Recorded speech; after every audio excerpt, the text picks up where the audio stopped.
Toujours dans l'Union européenne, que pensez-vous de la nomination de Sylvie Goulard à la Commission européenne? Bon, alors je serai assez bref parce que Sylvie Goulard, donc vous savez que chaque pays a un commissaire européen. Je rappelle d'ailleurs à ceux qui ne le sauraient pas que dans les premiers temps du marché commun de la Communauté économique européenne qui avait été créée en 1957, il y avait 6 pays et les 3 principaux pays qui étaient l'Allemagne, l'Italie et la France avaient chacun 2 commissaires européens, tandis que les pays du Benelux, la Belgique, les Pays-Bas et le Luxembourg avaient un commissaire européen. De telle sorte qu'il y avait en définitive 9 commissaires européens.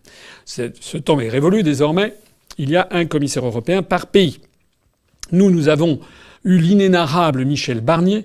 Et maintenant, M. Macron a décidé de nommer la non moins inénarrable Sylvie Goulard. On a fait d'ailleurs savoir à Paris qu'on aimerait bien que Sylvie Goulard hérite du portefeuille de Margrethe Vestager, qui est donc cette Danoise dont je parlais à l'instant, qui est la commissaire à la concurrence, en espérant que Madame Goulard, ça c'est les grosses, colossales finesses de la diplomatie française, en espérant que comme Madame Goulard est française, eh bien elle favoriserait les intérêts de la France. On a vu avec Monsieur Moscovici, qui est ensuite nommé commissaire européen en remplacement de Michel Barnier. Michel Barnier, lui, s'occupe du Brexit.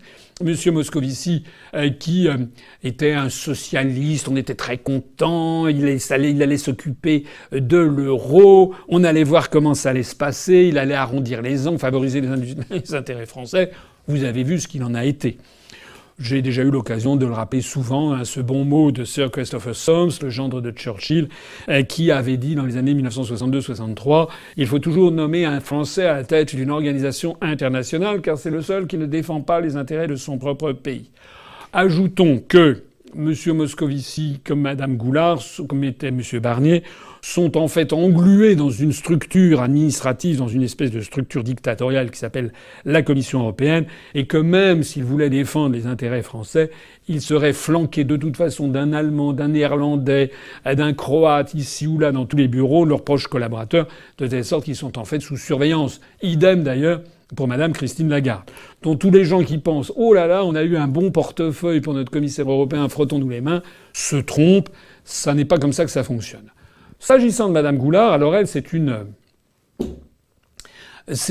européiste, mais alors on est à la limite de la fanatique, du fanatisme. Madame Goulard, je me rappelle il y a quelques années, c'était sur Radio Notre-Dame, j'avais été invité, c'était il y a bien 6 ou 7 ans, j'avais été invité par Louis Dauphren, journaliste de Radio Notre-Dame, à un débat matinal, c'était à partir de 7h30 du matin, où je devais être opposé à Madame Sylvie Goulard. Il ne m'avait pas dit à qui je serais opposé, parce que, voilà, comme ça, moi je veux bien débattre avec tout le monde. Donc moi j'avais dit, écoutez, faites-moi débattre avec qui vous voulez, je viendrai. Parce que moi j'ai pas peur, je suis pas un lâche, je suis pas un couard, je sais ce que j'ai à dire, et je suis suffisamment sûr que ce que je dis est vrai et irréfutable que je veux bien débattre avec tout le monde. À condition évidemment qu'on ne me fasse pas débattre avec le 57e sous-fifre d'un parti politique pour essayer de montrer que l'UPR ne serait pas à la hauteur de ces partis européistes qui tiennent le haut du pavé. Madame Goulard avait appris le matin même, comme moi, qu'elle me serait opposée. Moi, je l'avais appris en arrivant dans les studios, sauf que Mme Goulard avait été appelée quelques minutes auparavant en disant « Voilà, vous allez débattre avec M. Asselineau ». Et cette dame Goulard avait répondu donc à Louis Dauphren qu'elle ne venait pas dans ces conditions parce qu'elle en avait assez, je cite cette dame, elle en avait assez d'être marquée à la culotte par des eurosceptiques. C'est-à-dire qu'elle avait fui le débat avec une lâcheté méprisable. Elle s'était mise aux abonnés absents. Bien. Madame Sylvie Goulard a été dans l'entourage de M. Bayrou, a trempé dans l'affaire des comment dirais-je, des emplois fictifs au Parlement européen, a été éclaboussée par ce scandale.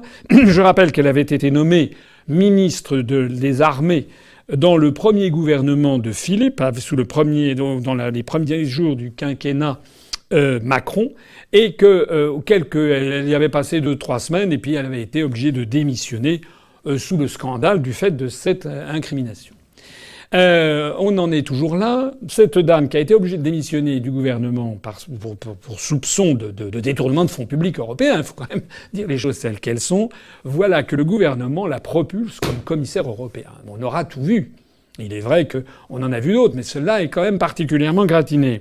Et puis on a appris au même moment, vous avez peut-être vu circuler ça sur Internet, que Dame Goulard a été financée par un think tank américain pendant plus, je crois, 1 an et demi, quelque chose comme ça. Elle a été financée 12 000 $, c'est-à-dire à peu près 10 000 euros par mois, à ne rien faire, en fait. On se perd en conjecture. Elle était dans un think tank qui réfléchissait. Lorsque Mme Goulard réfléchit, on ne sait pas ce qui se passe. On n'a pas vu, semble-t-il, des quantités, des sources vives de réflexion, de la matière grise qui sidérerait les observateurs par la pertinence de son analyse. Mme Goulard, comme une grande, s'est mis dans la poche, après avoir mis dans la poche sans doute, en tout cas elle est poursuivie pour ça, pour avoir fait des détournements de fonds publics européens avec M. Bayrou. Maintenant, Mme Goulard, on le sait de sources sûres, a probablement bénéficié d'abus de biens sociaux dans ce think tank, ou en tout cas a été financé, et pas rien, 12 000 $, 10 000 euros par mois à ne rien faire. Voilà cette dame, européiste convaincue, ultra-fédéraliste, que la France envoie à Bruxelles. Autrement dit, c'est pas demain la veille que la France va défendre l'intérêt du peuple français à la Commission européenne.